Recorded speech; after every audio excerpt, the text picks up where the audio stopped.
What's up, Wizards? Dev, SBMTG, place down there. There's decks. A lot of decks this past week, actually. I promised them to you. I'm bringing them now.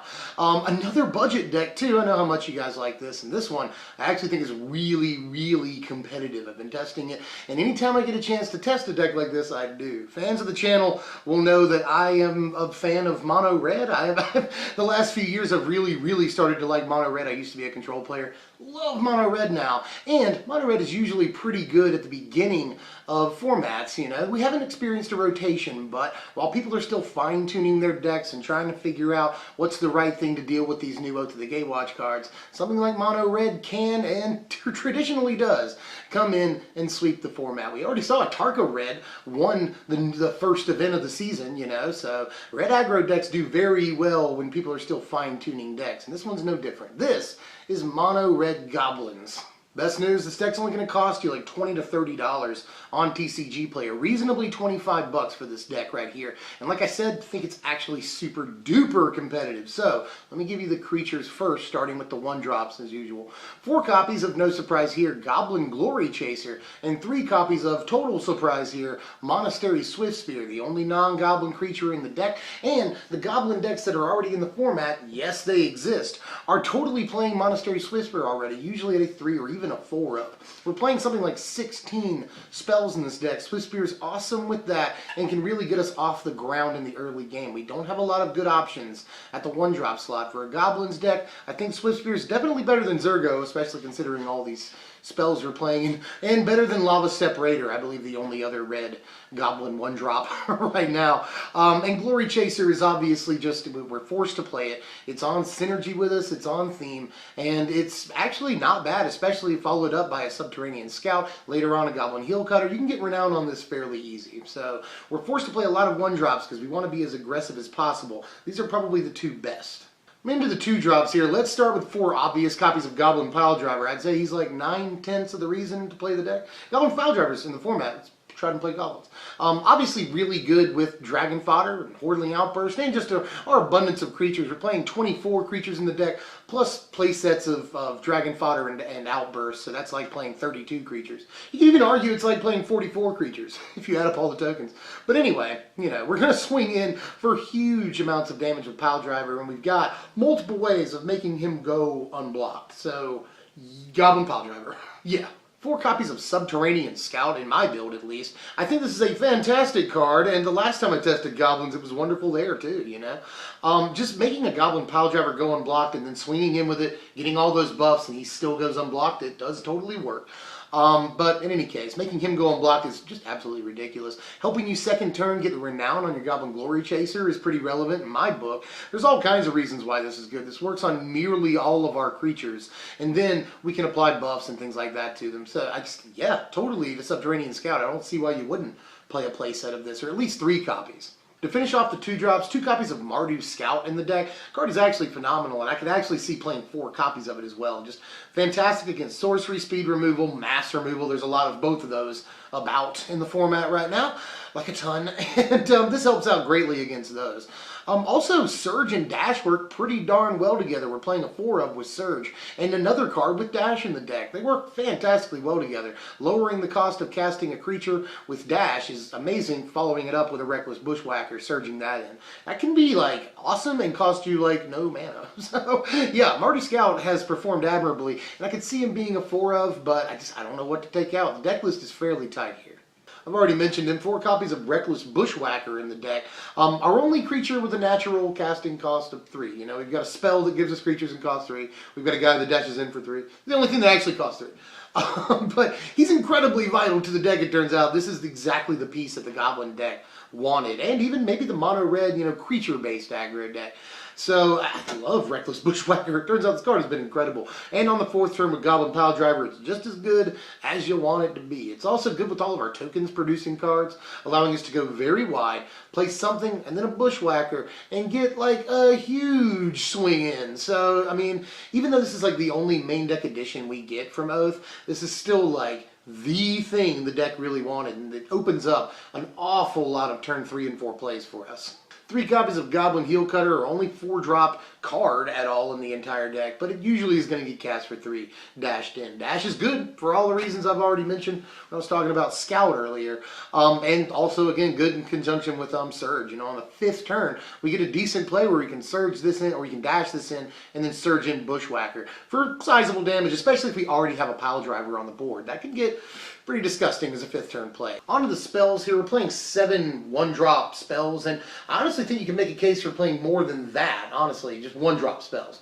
Because we're trying to surge a little bit, we're trying to squeeze our mana as much as we possibly can in the first 3 or 4 turns of the game. But this is what I've gone with in testing. It's worked out fantastically for me. Just 4 copies of Wild Slash and 3 copies of Collateral Damage is what I'm running.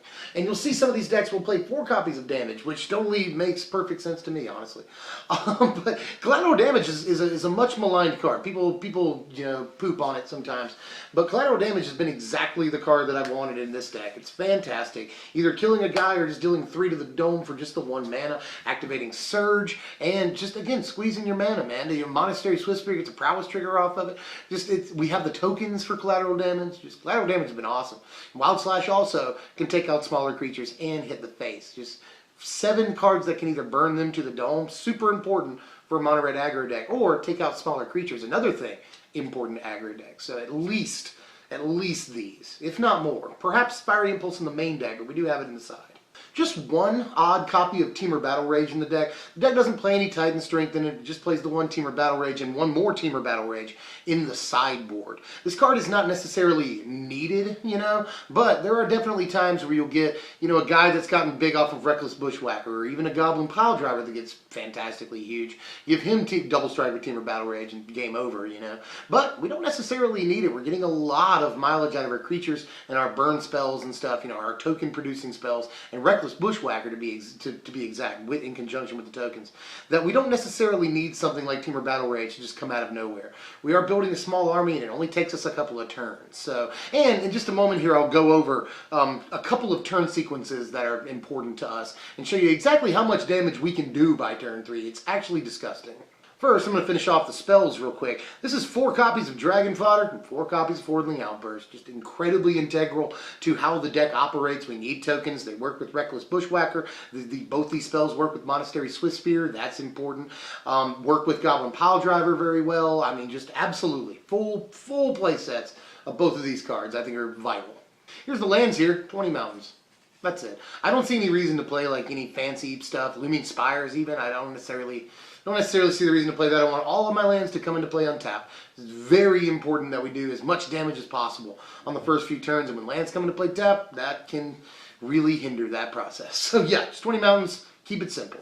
Here's the sideboard for you right here, and it's mostly, we get some removal elements and a way to go much lower to the ground even than we already are against certain decks, against, control decks that aren't going to play a lot of blockers. We can take out the Subterranean Scouts and the Heel Cutters, and we can go way lower by adding probably Rending Volley if we want to do that, but Collateral Damage is a definite. Reality Hemorrhage is good because it takes out Jace or can hit the face, which rhymes, by the way. Mardu Scout is also good to put in against control because it dodges a lot of their removal. And Teamer Battle Rage is also good too. Just things that allow us to go very, very low against control decks. And that same basic philosophy works against some mid-range decks. And I did give Reality Hemorrhage kind of a hard time in the red set review. Boo! Miller.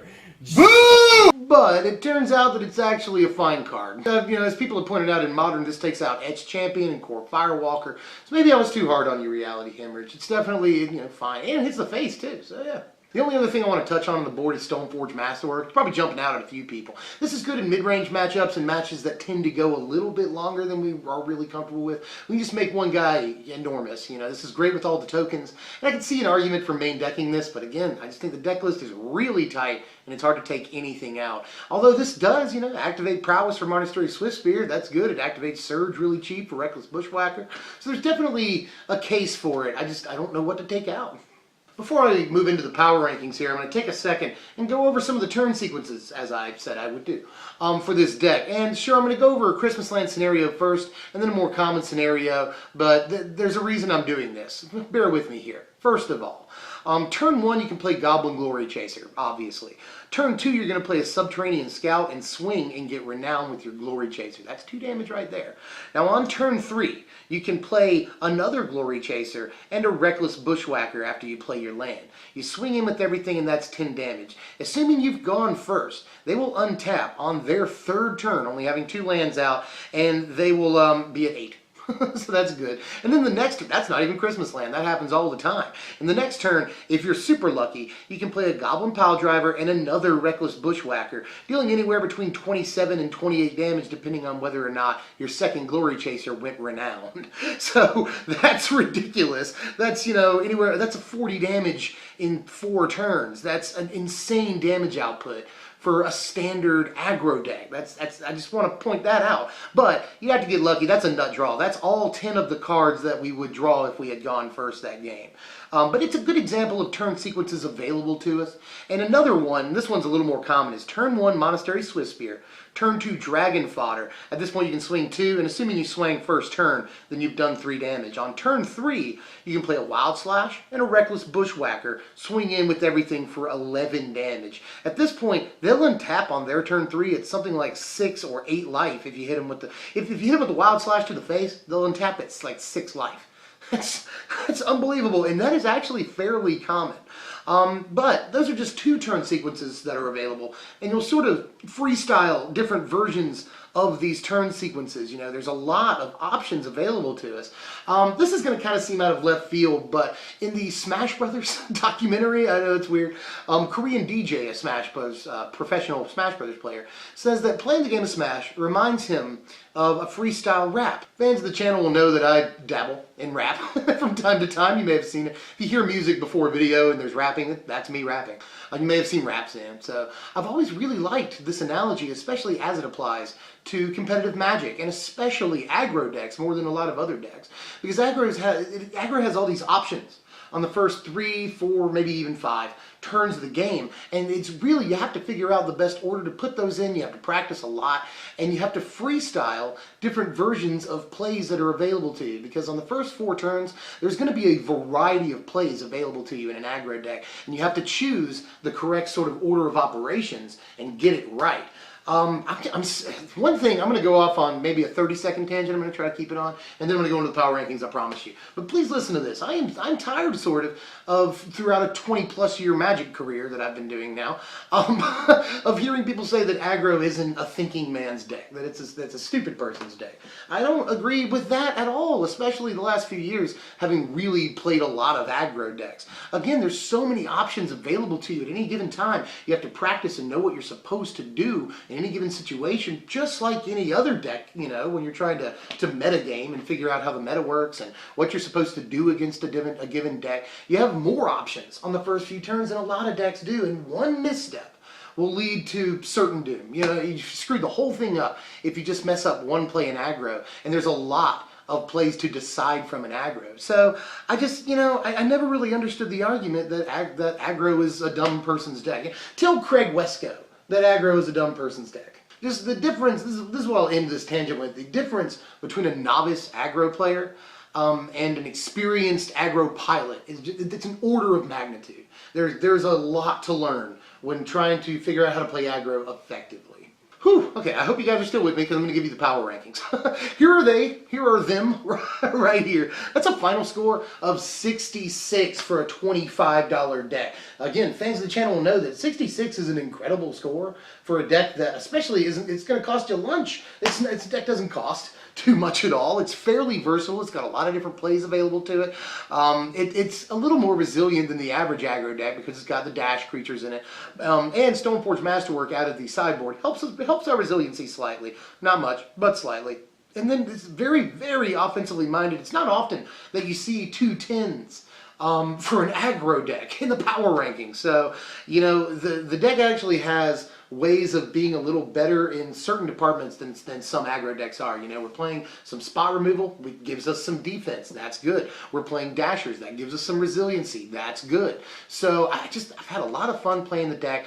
I love mono red aggro and have for years. So I think this deck definitely has a shot and could be one of the better decks at an FNM, you know. Remember to get the deck list from the description. I'm going to start pointing that out from now on. And what are we doing next time? That's always a thing. I think it's time for Simic Flash. That's definitely the other most requested thing in the comments down there, along with maybe an Eldrazi aggro deck. People are wanting that too, but I'm definitely going to do Simic Flash next. Hold on, guys. It's coming. The Simic Flash people are very excited about it. So it's coming. Don't worry. That's all I got for now. If you enjoyed the content, buff that like button, hit the share thing, and let your friends know it's a fine deck. Comment, let me know how you felt about it. What did I leave out?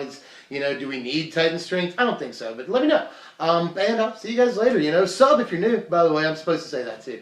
But in any case, I'm Deb from SBMTG. Thanks for watching, my wizards.